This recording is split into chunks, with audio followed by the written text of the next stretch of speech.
नमस्कार, मैं हूं आपके साथ पूर्णिमा मिश्रा। हमारे खास प्रोग्राम क्या कहते हैं नरेंद्र मोदी में आज आपको सुनवाएंगे पीएम मोदी का वो ऐतिहासिक भाषण जो उन्होंने 28 अप्रैल 2024 को कर्नाटक के दावरगेरे में दिया। अपने भाषण में प्रधानमंत्री ने कहा कि बीते 10 सालों में एनडीए ने कर्नाटक के विकास के लिए जितना काम किया, कांग्रेस उसे बर्बाद करने पर तुली है। कर्नाटक के विकास के लिए कांग्रेस के पास कोई विजन ही नहीं है और अपनी गुटबंदी की वजह से, भाई भतीजावाद के कारण, अपनी गलत नीतियों के कारण कांग्रेस कर्नाटक में युवाओं, किसानों और सामान्य नागरिकों के भविष्य से खिलवाड़ कर रही है। साथियों, आज एक और बीजेपी सरकार देश को आगे लेकर जा रही है। दूसरी ओर कांग्रेस कर्नाटका को पीछे धकेल रही है।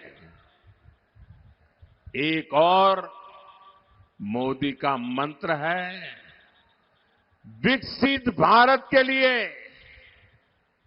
24 घंटे काम,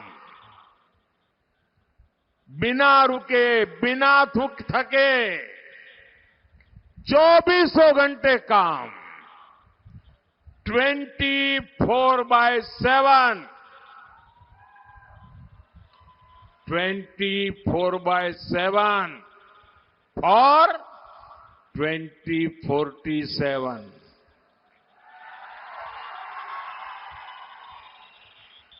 और दूसरी ओर कांग्रेस का वर्क कल्चर है, ब्रेक करो या तो ब्रेक लगाओ।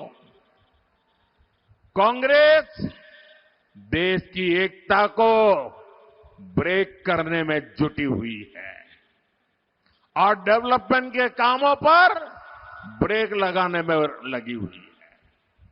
साथियों, बीते 10 वर्षों में एनडीए ने कर्नाटका के विकास के लिए जितना काम किया, येदियुरप्पा जी और बसवराज बोम्मई जी ने कर्नाटका के लिए जो मेहनत की, कांग्रेस उसे बर्बाद करने पर तुली है।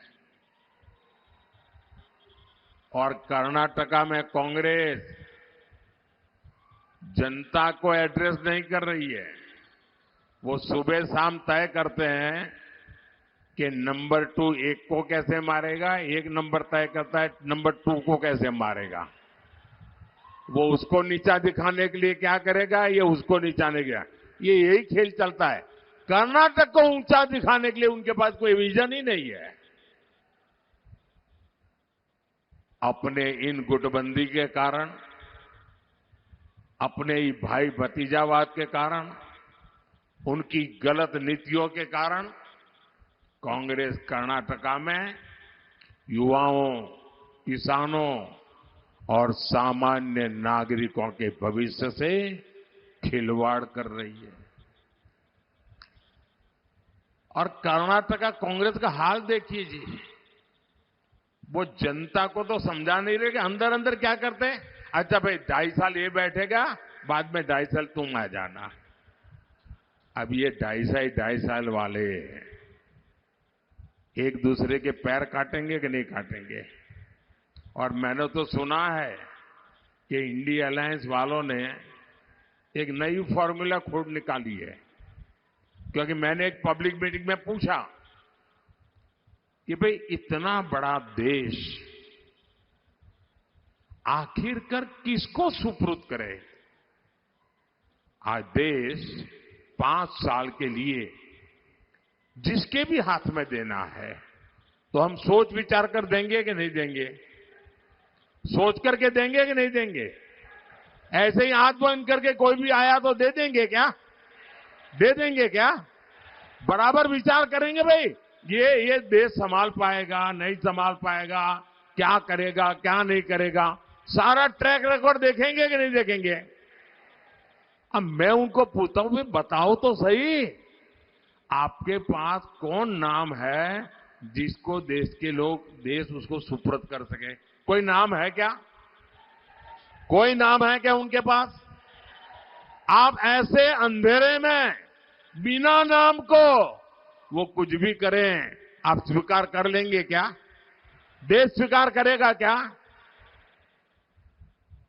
भाइयों बहनों, और इसलिए उन्होंने एक फॉर्मूला निकाली है, अब सबको कैसे संतोष देना।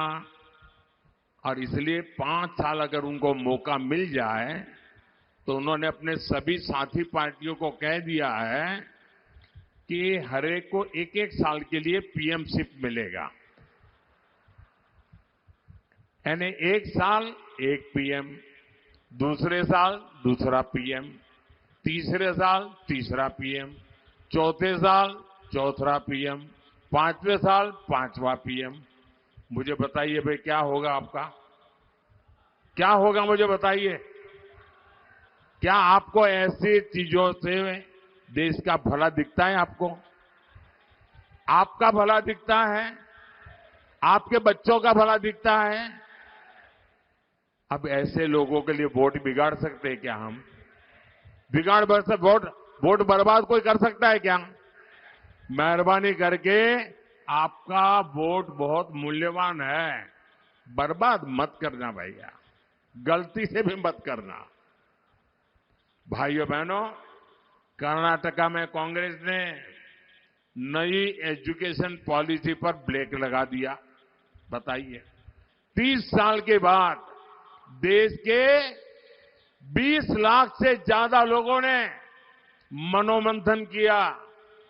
कर्नाटका के ही बहुत बड़े वैज्ञानिक के नेतृत्व में नई एजुकेशन पॉलिसी बनी, लेकिन उनकी वोट बैंक की राजनीति को खुश करने के लिए उन्होंने उसको भी रद्द कर दिया और इसका बहुत बड़ा नुकसान हमारे देश के युवा पीढ़ी को हुआ है। आपके बच्चों के भविष्य पर इन्होंने ताला लगा दिया है। मेरे भाई बहन, मैं बड़े दर्द के साथ कह रहा हूं, बड़ी पीड़ा के साथ कह रहा हूं। अरे भाई, राजनीतिक मतभेद हो सकते हैं, लेकिन हम में से किसी को भी जनता जनार्दन के भविष्य को तबाह करने का अधिकार नहीं है। लेकिन ये लोग, इनको आपसे कोई लेना देना नहीं है। यहां हेल्थ सेक्टर की बात हो, इरिगेशन की बात हो, सब पर राज्य सरकार ने पूरी तरह डंडा चलाया, बंद करवा दिया। भगवान बसवेश्वरा की इस धरती पर इस तरह डेमोक्रेसी के खिलाफ काम करके कांग्रेस बहुत बड़ी गलती कर रही है, बहुत बड़ा पाप कर रही है। साथियों, आज कर्नाटका कांग्रेस के उसी गवर्नेंस मॉडल का शिकार बन चुका है। जिस तरह इन्होंने 6 दशकों तक देश को चलाया था, कांग्रेस ने देश में करप्शन बढ़ाने और लाखों करोड़ के घोटालों का घोर पाप किया है।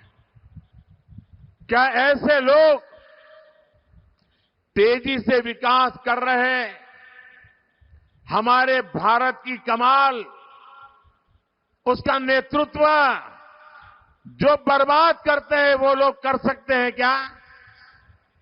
इन पर भरोसा कर सकते हैं हम? साथियों, एक समय था जब गरीबों, एससी, एसटी, ओबीसी, पिछड़ों के हक की योजनाएं कांग्रेस के करप्शन का मुख्य स्रोत हुआ करती थी। कांग्रेस के पूर्व पीएम कहते थे कि गरीबों के लिए 1 रुपया भेजते थे तो सिर्फ 15 पैसा, 15 पैसे पहुंचता था। जरा मैं पूछना चाहता तो 1 रुपया निकलता था, 15 पैसा पहुंचता था, तो बीच में कौन सा पंजा था जो 85 पैसे मार लेता था? साथियों, यही नहीं, वंचित वर्ग के नाम पर कांग्रेस ने फेक लाभार्थी भी बना रखे थे। करप्शन का तरीका देखिए, जो पैदा नहीं हुआ, जिसका जन्म नहीं हुआ, उसकी वो शादी भी लिखवा देते थे, फिर उसको वीडियो भी बना देते थे और वीडियो बना करके वीडियो वाली योजनाएं मार खाते थे लोग। ये करप्शन में मास्टरी थी इनकी। हमारी सरकार ने ऐसे 10 करोड़ नाम निकाले जो पैदा ही नहीं हुए थे लेकिन बेनिफिट ले रहे थे।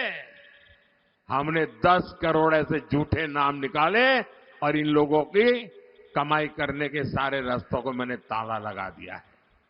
आप कल्पना कर सकते हैं, जितनी कर्नाटका की कुल जनसंख्या है उससे ज्यादा ऐसे लोग कागजों पे थे जिनका कभी जन्म ही नहीं हुआ था और सरकारी खजाने से पैसा जाता था। कांग्रेस सरकार ये जो जन्मे नहीं ऐसे लोगों के नाम पर हजारों करोड़ रुपए भेजकर बीच में से मार लेती थी और ये पैसे जाते थे ये कांग्रेस की पूरी इकोसिस्टम को, कांग्रेस के बिचौलियों की जेब भरती थी। अब मोदी ने इन योजनाओं को आधार और डायरेक्ट बेनिफिट ट्रांसफर से जोड़ दिया है। बीजेपी ने अब गरीब को उसका हक दिया है। अब मोदी जो पैसा आपको भेजता है वो पूरा का पूरा आपके बैंक अकाउंट में पहुंचता है। मोदी 1 रुपया भेजता है तो पूरे के पूरे 100 पैसे पहुंचते हैं। साथियों, गरीब कल्याण की योजनाओं का सबसे बड़ा लाभार्थी गरीब, पिछड़ा, दलित, आदिवासी और हमारी माताएं बहनें हैं।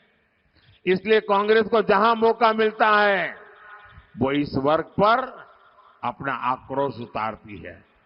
कर्नाटका में कांग्रेस ने एससी एसटी वेलफेयर फंड के 11,000 करोड़ रुपए डाइवर्ट कर दिए जो एससी एसटी समाज के लिए थे। उनको जहां चोरी करने का मौका मिलता था वहां भेज दिया। कांग्रेस इस कोशिश में लगी रही कि एससी एसटी वेलफेयर फंड का पैसा कैसे कांग्रेस करप्शन फंड में ट्रांसफर किया जाए। साथियों, किसानों को किसान सम्मान निधि में 4,000 रुपये कर्नाटका की बीजेपी सरकार देती थी। कांग्रेस ने जैसे ही यहां सरकार बनाई उसने किसानों का ये 4,000 रुपीज भी उस पर ताला लगा दिया, भेजना बंद कर दिया। अब जो मैं दिल्ली से भेजता हूं वो 6,000 रुपया जाता है। कर्नाटका की बीजेपी सरकार ने जो 4,000 दिया था ये कांग्रेस वालों ने मना कर दिया। मैं समझ नहीं पा रहा हूं उनको देश के किसानों से, कर्नाटका के किसानों से क्या दुश्मनी है, क्या नफरत है किसानों के प्रति इनकी। कांग्रेस अब तो कर्नाटका में ओबीसी समाज का आरक्षण भी तुष्टीकरण के लिए, वोट बैंक के लिए बांट रही है। साथियों, 10 साल से दिल्ली की कुर्सी से बाहर बैठी कांग्रेस ने देशवासियों को लूटने के लिए नई नई प्लानिंग कर दी है। अब आपकी संपत्ति को सीधे लूटने के लिए कांग्रेस इनहेरिटेंस टैक्स का आइडिया लेकर के आई है। अभी आइडिया समझने जैसा है। उनके गुरु ने अमेरिका से घोषणा की है और उनके एक वित्त मंत्री 2011 में भी कह चुके हैं